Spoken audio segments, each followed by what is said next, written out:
घेतल्याचा आरोप होत असेल तर मी डिपार्टमेंट बरोबर आहे आणि पूर्व नियोजित हा कट होता. त्यांना थांबवून अडवले असे तक्रार देत आहे. त्यांची आता चालू आहे, तक्रार देण्याच्या प्रक्रिया चालू आहे. त्यांच्या तक्रारचा पूर्ण सारांश बघून त्याच्याप्रमाणे आम्ही कारवाई करू.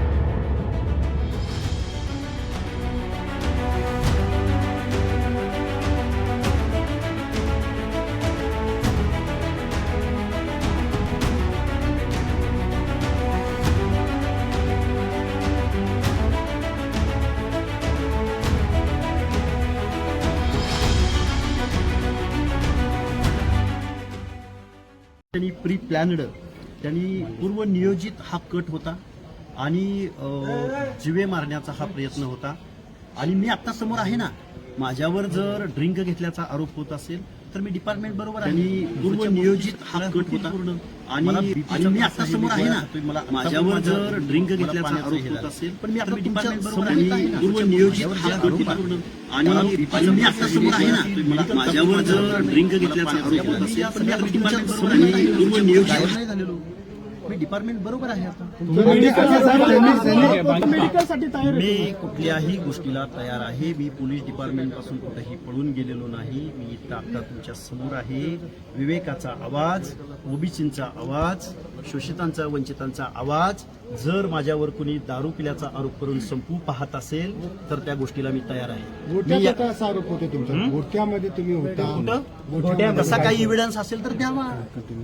तसं काही कुठल्या हॉटेलमध्ये पिलो, कुठल्या बारमध्ये गेलो किंवा कुठं गेलो याचा एक जर इव्हिडन्स असेल तर महाराष्ट्राच्या कॅनव्हासवरती, महाराष्ट्राच्या मीडियावरती, महाराष्ट्राच्या सार्वजनिक जीवनात हा लक्ष्मण हाके कधीच तुम्हाला दिसणार. असा आरोप लावण्याचं कारण नेमकं काय असेल तुमच्यावरती? माझ्या घरापासून 500 ते 1000 मीटर अंतरावरती मी वॉकिंगला 5 वाजता गेलो होतो. त्यावेळी 2 इसम माझ्याशी बोलून गेले. त्याच इस्मानी मला पकडलं.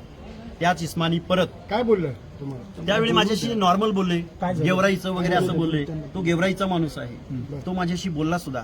आणि परत मी जिथून खाली निघतो त्या ठिकाणी 5 ते 6 फोर व्हीलर आल्या आणि तिथून बाहेर पडत असताना मोटरसायकलवर मी होतो. माझे दोन्ही हात पकडले, मानगुटी पकडली आणि मला जिवे मारण्याचा हा प्रयत्न आहे. तुम्ही मद्यप्राशन केलेलं नाही, दारू घेतलेली नाही असं मी आता पोलीस डिपार्टमेंट समवेत आहे. मी तुमच्या समोर आहे. मी कुठेही पळून जात नाहीये. मी कुठेही पळून जाण्याचा प्रयत्न केलेला नाही. मी आताही पळून जाणार नाहीये. आणि मी जर ड्रिंक घेतला असेल तर 1 तासापूर्वीची गोष्ट आहे. दिसेल ना, माझ्या रक्तामध्ये दिसेल. अजून कुठं काय जे काही मेडिकल आहे मी आहे ना. मी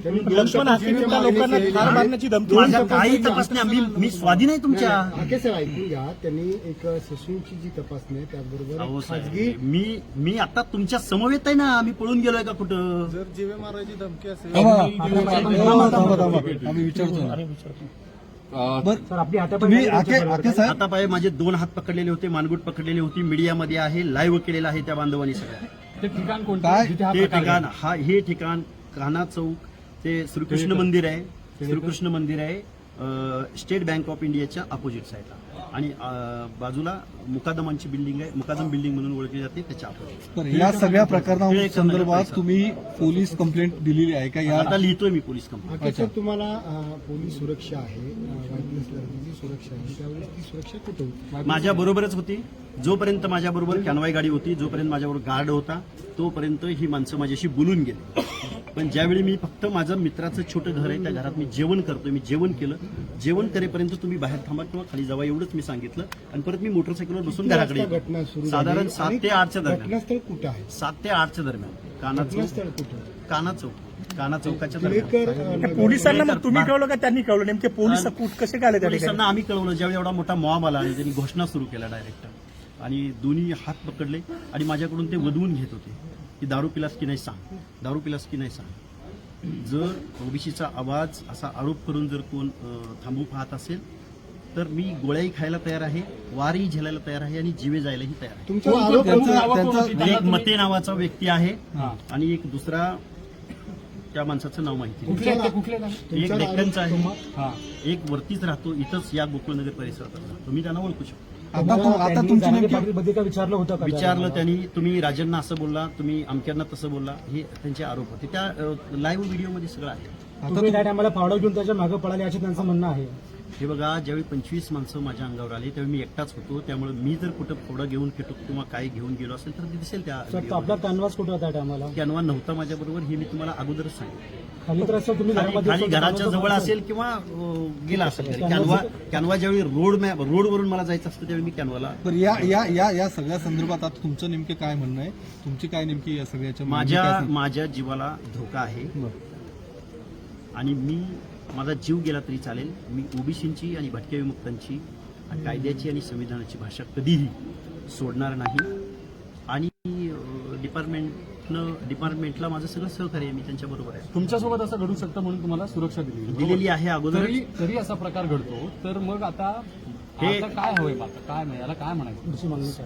पुढची मागणी बघा, मी ओबीसीचं आंदोलन कुठल्याही परिस्थितीमध्ये सोडणार नाही. ते द्यायचं का न द्यायचं, आज हा अचानक घडलेला प्रसंग होता. मी माझ्या भागामध्ये किंवा पहिल्यांदा अशा प्रसंगाला मी पहिल्यांदा सामोरं गेलो. खरं तर जालना जिल्ह्यामध्ये या गोष्टी घडत होत्या, त्यावेळी मी तिथल्या CPना वगैरे बोललेलो आहे. परंतु या परिसरामध्ये मी पहिल्यांदा या गोष्टीला सफर झालोय. त्यामुळे मी डिपार्टमेंटला बोलेन. हाके साहेब, आम्ही तुमची बाजू घ्यायला आतमध्ये येत होतो तर आम्हालाही अडवलं गेलं. म्हणजे नाही, मला असं वाटतं नाही. जवळपास तासभरानंतर तुमची बाजू समोर आलो, तुमची बाजू मांडण्यासाठी तुम्हाला 1 तास का लागला? डिपार्टमेंटनी दोघांचीही बाजू ऐकून घेतल्या आणि ते तपास करत. नाही, आम्ही जेव्हा एकच बाजू जेव्हा पुढे येत होती तेव्हा तुमची बाजू घ्यायला आलो होतो. तुमचं काय मी आलोय ना आता समोर. जवळपास 2 तास झाले तुम्ही या ठिकाणी येऊन. 2 तास एवढं तुम्ही ज्या माफीला तयार आहे ती मान्य व्हायला 2 तास का लागला? नाही, आता हा डिपार्टमेंटचा मी माझं मेडिकल टेस्टला तयार आहे ना. मी आता इथंच आहे. मी इथंच आहे.